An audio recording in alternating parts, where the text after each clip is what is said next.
Borukaro hari ini kemarin dalam kematiannya dia menyelesaikan hidupnya di hadapan Tuhan. Hari ini telah masuk di dalam liang lahat yang kubur. Tetapi beliau ini terhormat.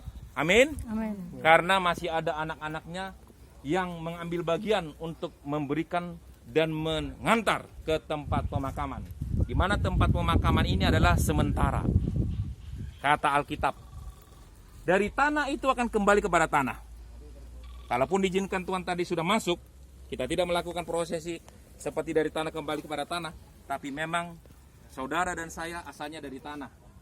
Dan kita adalah tidak punya kemampuan apapun di dunia ini. Alkitab mengatakan bahwa manusia dari tanah kepada tanah. Manusia mudah diombang-ambingkan oleh kehidupan zaman ini. Alkitab mengatakan bahwa pada akhir zaman manusia akan semakin jahat, mementingkan diri sendiri, target harta, ketenaran, popularitas. Lalu apa hubungannya dengan kematian? Saya sampaikan kepada saudara, saya sebagai hamba Tuhan Pendeta Esron Panggabe menyatakan ratusan yang telah kita makamkan di dalam pemakaman. Satu hal, di dalam setiap liang lahat ini banyak harta karun yang terkubur. Yang setuju katakan amin, yang paham katakan amin. Amin. Apa itu harta karun? Ketika masa hidup orang-orang yang mati di liang lahat di tempat-tempat ini secara umum, banyak yang tidak mengasihi Tuhannya dengan sungguh-sungguh. Banyak hidupnya berjudi, banyak hidupnya korupsi. Bahkan di tengah-tengah pandemi masih sempat-sempatnya korupsi. Hanya sebuah popularitas. Alkitab mengatakan bahwa dunia ini adalah bukan tempat kita yang sesungguhnya. Oleh karena itu, jangan pernah mencintai sesuatu di dalam dunia ini. Tapi cintailah Tuhan. Kalau saudara dan saya mencintai Tuhan, otomatis mencintai suami, mencintai istri, mencintai anak, mencintai semua umat manusia. Itu yang dikatakan tadi bahasa kasih. Mencintai semua manusia, tidak pandang suku, tidak pandang agama. Apapun agamanya, kita hormatin. Yesus mengajarkan, kasihilah sesamamu seperti dirimu sendiri. Sebagai hamba Tuhan saya tegaskan, saya sangat bersyukur kepada Tuhan kalau saya dipercayakan dalam pemakaman keadaan apapun. Mau orang itu keadaan sakit, keadaan dia mati karena bunuh diri, mati karena COVID, apapun, saya bersyukur. Kenapa? Karena Tuhan sedang percayakan saya untuk menghibur orang-orang yang hidup. Dan anda ini keluarga inti secara khusus adalah orang yang berkenan di hadapan Tuhan. Kenapa? Karena pengkhotbah dikatakan lebih baik ke rumah duka daripada ke rumah pesta. Kalau hari ini orang berhura-hura, sesungguhnya dia sedang melupakan Tuhan. Padahal orang banyak kelaparan. Kalau hari ini saudara datang ke rumah duka dan datang juga menghormati orang tua, saudara, istri daripada Bapak Tauruk, itu berarti dia mencintai Tuhan. Bapak Manihuruk, maaf. Berarti Bapak Manihuruk mencintai Tuhan yang mempercayakan seorang istri yang setia, bahkan sampai mati dia tetap setia kepada Yesus. Amin. Oleh karena itu kesetiaan kepada Yesus Kristus yang dikatakan akulah jalan kebenaran dan hidup. Barang siapa percaya pada Yesus Kristus, dia tidak akan binasa sekalipun sudah mati seperti ini. Kitab Wahyu mengatakan pada akhir zaman Yesus akan membangkitkan orang mati yang mati dalam Yesus. Yesus satu-satunya juru selamat. Hari ini dikatakan baik mati ataupun hidup. Ketika kita mati asal dalam Tuhan, jaminannya ada. Bukan jaminan, banyak asuransi hanya memberikan jaminan akhirnya dipakai disalahgunakan untuk korupsi. Tapi jaminan pada Yesus tidak ada satupun yang dapat menyentuh. Alkitab mengatakan, siapakah yang dapat memisahkan aku? Ketelanjangankah, kesesakankah, kematiankah, COVID-kah? Tidak ada yang dapat bisa memisahkan orang-orang percaya kepada Yesus Kristus. Kenapa tidak memisahkan? Karena kematian, karena apapun bentuknya, baik penyakit menular, apapun bentuknya, itu tidak memisahkan kita dari surga yang kekal. Karena Yesus sudah memberikan jaminan. Oleh karena itu, jangan takut dengan kehidupan ini.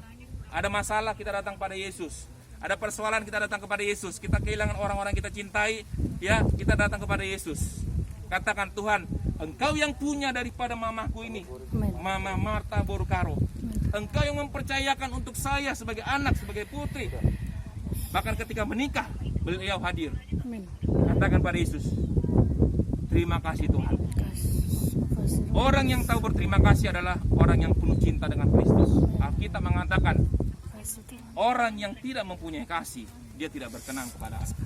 Dan saya percaya yang hadir di tempat ini secara khusus keluarga, kalaupun ada yang tidak hadir dan sesuatu hal, kita doakan mereka supaya mereka tetap berjaga-jaga dan berdoa. Kita nggak tahu kapan kita akan dipanggil kembali. Saya tidak tahu siapa yang duluan di antara kita, apakah saya atau siapa. Tapi satu hal, tetap berjaga-jaga dan berdoa. Sehingga kita apa? Tidak hidup sembarangan, tidak minum, tidak judi. Amin. Amin. Nah, kematian daripada orang tua kita ini sebuah pesan khusus bahwa beliau meninggalkan iman kepada generasi. Dan sebagian di apa ya, di daerah ini. Ya, ini di apa ya, di Zoom meeting. Jadi anak-anak tetap jangan tinggalkan Yesus apapun keadaan. Karena harta jangan tinggalkan Yesus, karena perempuan, karena laki jangan tinggalkan Yesus. Yesus adalah harta yang terbesar. Alkitab mengatakan karya terbesar dalam hidupku, pengorbananmu yang selamatkanku. Engkaulah harta yang tak ternilai, yang ku miliki dan ku hargai. Yesus, engkau ku kagumi. Yesus dulu, sekarang, sampai selamanya dia superstar, dia superman, dia superman. Tidak ada yang lain super. Jangan pernah kita jadi super me. Jangan pernah kita merasa hebat. Nah, kalau hari ini kita bersyukur di tengah-tengah pergumulan yang dialami oleh suami, oleh anak, putri, cucu, apa itu? Menyadari ternyata hidup ini hanya sebatas apa? 2 kali 1. Lagu mengatakan ku tak membawa apapun juga saat ku datang ke dunia. Ada orang yang lahir begitu lahir ada kumisnya? Nggak ada. Ada, itu hanya dalam film. Ada orang begitu lahir dia bawa emas? Nggak ada. Ada orang begitu lahir bawa pangkat? Nggak ada. Yang ada begitu lahir dia sudah menjerit. Artinya apa? Tanda-tanda di dunia ada penderitaan yang harus dihadapin. Tapi di tengah-tengah penderitaan itu mamanya sedang berbahagia. Amin. Nah, kita pun dalam kehidupan ini ada suka dan duka. Tapi kita sebagai orang percaya dalam Yesus Kristus adalah Tuhan dan Selamat, dalam suka dukaku kan tetap tersenyum. Berduka boleh, tapi 1 Tesalonika 4 mengatakan apa? Duka itu jangan berkepanjangan sampai kita nggak menyelesaikan urusan kita, sampai kita nggak berdoa dengan istri kita, anak kita dan sebagainya, sampai kita kalau bahasa Batak bilang mendelik. Jangan mendelik. Kenapalah masih muda mamaku, kenapalah. Yesus ketika jadi manusia, Tuhan Allah yang menjadi manusia, dia 30 tahun. Nah, saya katakan kepada orang-orang, jangan persoalkan seseorang percaya itu meninggal dengan cara apapun. Di Alkitab ada yang tersalib, terbalik, ada yang dirajam, ada yang dibakar seperti di Palu.